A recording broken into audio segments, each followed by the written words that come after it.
Let's talk about Motivation 101. And probably the first way that people are taught about motivation is the old carrot and stick principle. The idea being a carrot is something that encourages people to go forward and do something, whereas a stick is like a threatening aspect to you say, if you go this way, then this is going to be the results. There's pros and cons to both sides, but it's a simple concept. And I like to explain it similarly to swimming in Australia. Now, Australia has a massive coastline and there's lots and lots of places to swim. However, there are some safe places and some not so safe places. So you need to be aware of that. And here I am in Bagara, and this is where a good demonstration of, what I would call 101 motivation is in effect. We have behind me what's called the basin, which is a swimming area with a seawall around it. So nothing can come in, so there's no sharks, no stingers or anything like that. It's a safe place for parents and children to swim.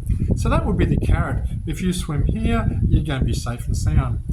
Further down the beach, you also have the flags, and big shout out to all our surf lifesavers who spend countless hours watching people in between the flags. If you've seen the flags, it's also a safe place to swim. So the carrot there is, if you swim in that area, we've got people who will protect you, we've got people who are watching you, and it's going to be a safe and enjoyable experience. In between those two areas, we've got some notorious rips, we've got a lot of rocks, we've got a lot of outcrops, and some people will either swim there because they're not aware of it, or others will swim there because they don't think it's trendy or tough to be swimming between the flags or in a safe bathing area. So the stick for those people is, if you get caught in one of those rips, you better be a smart and darn strong swimmer, otherwise you're hoiking your way out to Fiji. Have you thought about some other examples of the carrot and stick, or what they call yearning versus avoidance theory of motivation? Now, many of you may know that I'm actually a Christian, and I don't mind messing with people's minds. I love things like when people say, "Oh, every day, I'm born above the ground is a good day," and I look at them and say, "Oh, it depends where you're going after you die." That's indicating that there might be a better place. So that would be an example of a carrot. If you're looking in regards to an example of a stick, I had one of my clients who'd like to sort of try and take the mickey out of me a little bit, and he'd say, I'm not into Christianity, I'm actually a Buddhist. He wasn't, but he's just being sarcastic. And I said, gee, eternity's a hell of a long time to realise that you were wrong. That was my gentle approach with the stick to have a go at him. And in the Bible, you'll find lots of examples of carrots and stick. Jesus was often explaining how good heaven is, and that is part of the reason why we follow him for a better purpose after earth. And he also was quite forthright at times and explained what the stick side of it is if you didn't follow Jesus. And I'll just share this little bit from Luke. Luke was a doctor who did a lot of research on behalf of a benefactor to find out what all this stuff was about Jesus and report to it in an analytical way. And I like it because, being a chess player, I like to have analytics and things sorted out. So Luke's style is one that works well. And Jesus used to talk in terms of parables or stories to get his point across. So I'll just share this one. This is from Luke 16.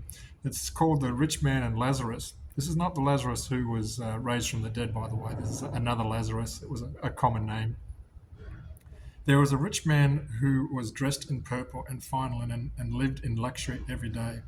At his gate was laid a beggar named Lazarus, covered with sores and longing to eat what fell from the rich man's table. Even the dogs came and licked his sores. That's a pretty yucky, grossy sort of thing, but you also need to recognize that in the time that this was written, the Jews have very low opinions of pigs and dogs. So the fact that this man was being licked by a dog was really horrendous and cringing for the Jewish people of the time. The time came when the beggar died, and the angels carried him to Abraham's side. Abraham was one of the old characters of Old Testament times. The rich man also died and was buried. In hell, where he was in torment, he looked up and saw Abraham far away with Lazarus by his side. So he called him, Father Abraham, have pity on me and send Lazarus to dip the tip of his finger in water and cool my tongue, because I am in agony in this fire. So if you're looking at carrot and stick, you've got the example there of heaven and hell. I know which way I'm going, so have a good think in regards to which way you're going. If you're not going the right direction, then yeah, reach out to me. I'm happy to talk about it and see if I can guide you in the right direction. And also remembering reading a story of one of the prophets of a modern time. So God still speaks to people. It's just whether they hear them. But some people have a special gift and a good communication channel with God. And this prophet woke up one morning. He's just in absolute pain and horror from a nightmare that God had given him. And it was all about being in hell for only 15 seconds. But in that time, he couldn't even breathe. You know, the air was so putrid and full of sulfur that it just brought tears to his eyes. You know, to open up his lungs and breathe was just absolute torment. And he had no doubt that God was showing him what was on the other side of hell. And that got the guy onto his push bike. He was out there evangelizing like he would not believe. That was all the motivation that he needed to run with. So motivation is all over the place. You can have a look at it with kids as well, because you know, how do you get a child to do something? Do you look at using a carrot, or do you look to using a stick?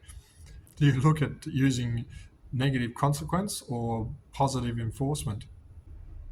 And that's where some of the theory actually comes in, and we'll just quickly touch on that for you now.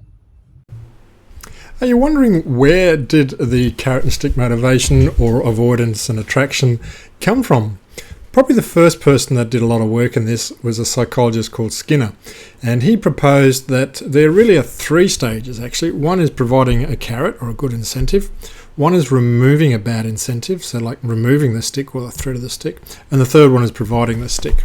And you can see that in with parenting. You know, I'll give you a chocolate if you do this, or you know, I'll let you go and do that as as a request for doing a second thing, or you know, you will be punished if you go through there. Skinner is the psychologist who did a lot of work with mice and boxes, and in the box, if the mouse did the right response, they got fed. If they got the wrong response, they got electrocuted, or a little electric shock. The sort of guy that probably wouldn't get away with doing that in science nowadays. The next person was by the name of Elliot. And Elliot worked more on the cognitive side, saying that people chose in regards to avoiding problems or going towards benefits. So it's avoidance and attraction is the space that Elliot is looking at. It sort of explains a little bit, like if there's a difference between running towards a reward and running away from a threat, is the space that he looked at. And probably the most recent person was a gentleman by the name of Gray, Gray, who looked from a cognitive point of view as well, and worked on two concepts of behavioural activation systems and behavioural inhibition systems. I won't go too much into the fine details on that one, but that is Gray is probably the last person to do a lot of work in that space. So which one is best? All right, if you looked at Skinner for things like behavioural modification, so training kids but no electric shocks, or animal training is very common. You'll see that with dogs. A lot of work now with animal trainers is so much giving treats for dogs. That's very much in Skinner's park.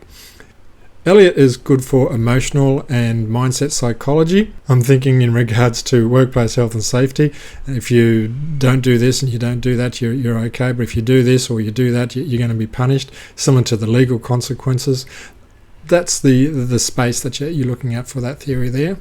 Whilst Gray is more on personalities and neuroscience, why some people are natural risk takers and others are risk avoiders. All right, well, there's everything you need to know in a snapshot on Motivation 101. So speaking of motivation, motivate me if you like. Can you hit like or subscribe, or just avoid me if you didn't like what I presented today?